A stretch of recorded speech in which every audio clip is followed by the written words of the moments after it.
Good afternoon. Welcome to the TheoTrade afternoon video. I'm Blake Young, and today is July 16th, 2026. We're going to talk about earnings and the rotation back into safety. So if we go through the earnings just this week, I'm going to quickly scroll down just so you can see the results. Pay attention to the earnings per share, whether it's green or red, revenue, whether it's green or red, and you can even look at the earnings per share surprises over here on the far right-hand side and see that's positive as well. Now, if I scroll down, you'll see there's really only one major player, IBM, that had a negative earnings per share, a negative earnings surprise. That's it. Everybody else is positive. Everybody else beat expectations, had positive revenues, positive earnings, beating expectations. Everything was a surprise higher, anywhere from 1% to over 50% on the returns and earnings surprises. So this is a very positive earnings week. You would say, okay, this is a very bullish move in the market. If we look at today, even after we had positive earnings, scrolling down here to see what we had this week, we had the setup here. United Healthcare, GE Aerospace, US Bank Corp. So we have banks, we have aerospace defense, and earlier in the week we had other aerospace defense, all doing very well. You would imagine that that would indicate growth in industrials, growth in banking and financials. We're not seeing that today. We're not seeing a lot of that anyway today. We're just seeing a move and a flight to safety. If we take a look at the sectors that are doing the best, contrasting against the sell-off that we're seeing in technology, even industrials down today, and financials being net flat as far as the ETF is concerned, you can see a ton of selling. The fact that we're selling so much here, it doesn't matter that about 2/3 of it looks green or at least gray, so it's flat. If you go into the index watch, you can see that we have 74 stocks up, 27 down. That's not enough for me. 479 million volume up, $356 million down. That's not enough for me. This is what I pay attention to. Capital, 74 issues up or gaining $1.4 billion of capital, while $2.7 billion is leaving the market. That's what that tells me. Now, the put-call ratio, it's fine. It doesn't really give us a lot of an edge here one way or the other. But the fact that we have we're approaching 2 times the capital leaving, and we still have 2 hours of trading for the day ahead of us, this is not a great sign. And when we look at the top performing sector, the number one performing sector up 2.7%, while technology is down 2.5%, is consumer staples, is healthcare, is transport. Some of the core earliest movements into defense are holding up. And again, like I said, financials are down slightly, technology is down a lot, and industrials is down about 0.5%. Energy is up a little bit, but that's a little bit surprising where crude has been selling off all day. If we were interested, we could just trade XLP. XLP is a ETF that is diversified. We're not expecting huge moves on XLP, but we could get a 5% move if we get back up this annual fair price. We absolutely broke out of here. We broke out with a Bollinger Band breakout. My expectations are that it'll be about a $4 to $5 move to the upside. I don't have a problem with trading XLP, but there's stocks inside of XLP and the consumer staples that I think will hold up better. And if you go to your Analyze tab into Fundamentals, XLP will give you a list of the positions and the holdings as a percentage or weighting inside of that. And you can see Walmart is number 1 at 10%, Costco 8.8%, Procter & Gamble 7.4%, Coca-Cola 6.9%, Philip Morris, etc., etc. So if we focus on a couple of these players at the top, the bigger components, and determine whether they are advantageous to us to be able to buy or sell puts to get into these bullish trades on this breakout, we should be able to get a bigger expected move, a bigger climb out of some of the individual stocks better than we're going to get out of consumer staples. And on Walmart, I do think it's discounted. I think we're still at fair price. It's not a strong breakout yet, light volume on the breakout. It is breaking a channel, but it has traded relatively flat at projected fair price for most of the month. If I wanted to take a position in Walmart, I think I have to sell puts to get into the trade at a lower cost. I wouldn't buy the stock outright where there's not a lot of volume.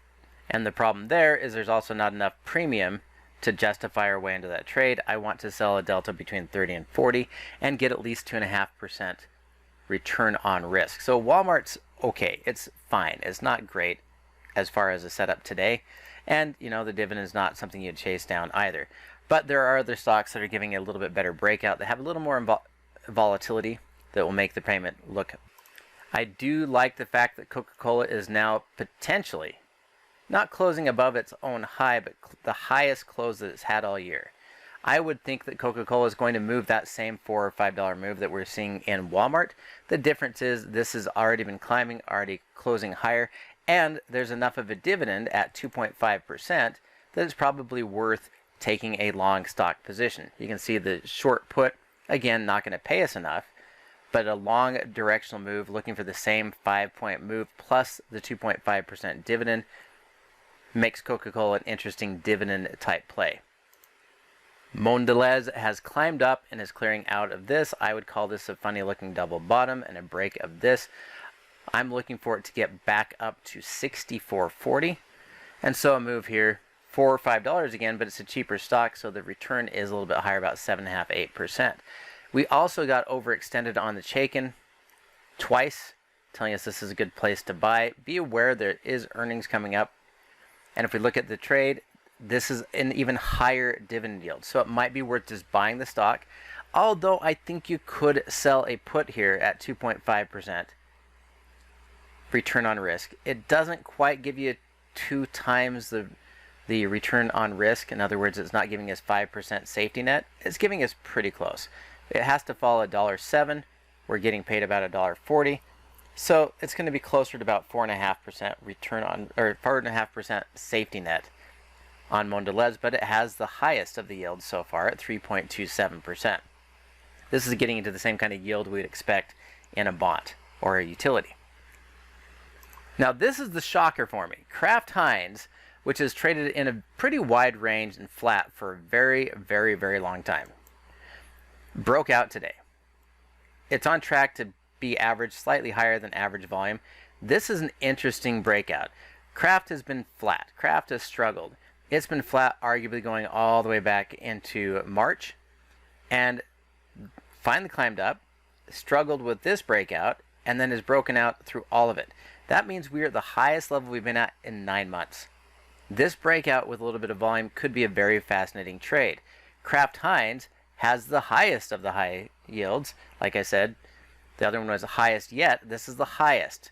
So not only are you able to buy into Kraft at $26 on the breakout that cleared out the 9-week high or 9-month high, it pays a 6% dividend. The next dividend is not until we see probably September, first week of September.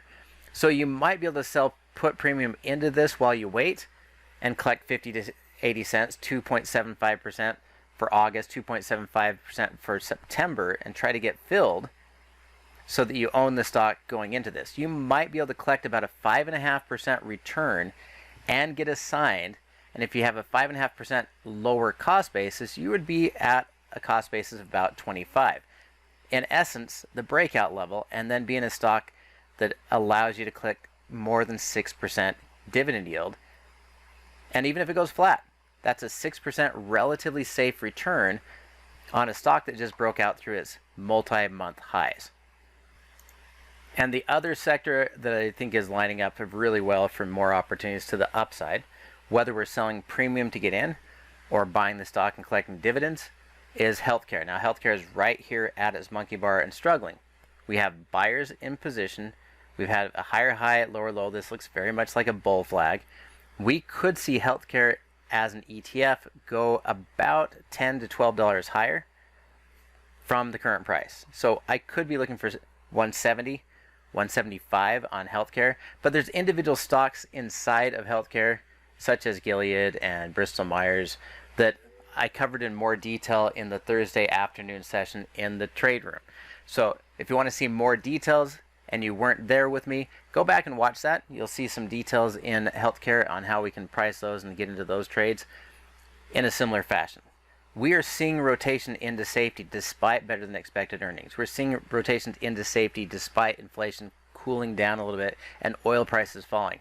There are multiple signs of a more defensive position and more defensive play in the markets. So I'm trying to find very specific stocks that pay us a dividend. So even if we're not right, but price stays flat, we can still get a return while the market shakes out this volatility where there's a lot of chop intraday. We can benefit from just sitting there and letting the dividends come in. And that's what I'm looking at. So thank you for watching, and we'll talk to you again next week.